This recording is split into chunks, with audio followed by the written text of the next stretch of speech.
রাজশাহীর গোদাগাড়ী উপজেলার হাবাসপুর জঙ্গি আস্তানায় অভিযানের পর শুক্রবার সেখানে নিবিড় তল্লাশি চালায় বোমা নিষ্ক্রিয়কারী দল। সকালে বাড়ির ভেতর থেকে একটি পিস্তল, 11টি বোমা উদ্ধার করে তারা। পরে বোমাগুলো নিষ্ক্রিয় করা হয়। এছাড়া গান পাউডার, ইলেকট্রিক ডিভাইস, বোমা তৈরির সরঞ্জামও উদ্ধার করা হয়েছে। ঘটনাস্থল থেকে সিআইডির ক্রাইম সিন ইউনিটের সদস্যরা বিভিন্ন আলামত সংগ্রহ করেন। পরে উদ্ধার করা হয় আত্মঘাতী বিস্ফোরণে নিহত 5 জঙ্গির মৃতদেহ।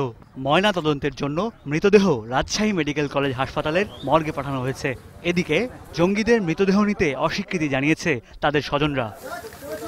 শুক্রবার দুপুরে সংবাদ সম্মেলন করে অপারেশন সানডেভিল সমাপ্তির কথা জানান রাজশাহী রেঞ্জের ডিআইজি। বম ডিসপোজাল টিম ঘরের ভিতর থেকে 11টি আনএক্সপ্লোডেড এক্সপ্লোসিভ ডিভাইস উদ্ধার করে এবং একটি পিস্তল, এছাড়া যে সুইসাইডাল ভেস্ট এক্সপ্লোড করার জন্য যে সুইচিংটার দরকার হয় এই সুইচ পাওয়া গিয়েছে। এখানে অনেকগুলো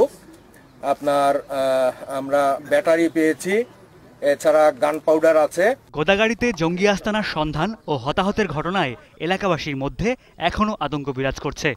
আমরা এই বিষয়টা নিয়ে অত্যন্ত শঙ্কিত এবং এই ধরনের অবস্থা আমরা ইতিপূর্বে জানতে পারিনি। গ্রামে যাই, মহিলা মজলিস করে, তো আমাদের পুরুষকে বলে যে তোরা চলে যাও, মানে আমাদের ওয়াইফেরা বলে যে তোমাদের দরকার নাই, হ্যাঁ কেন, তো আমরাকে ডাকবে।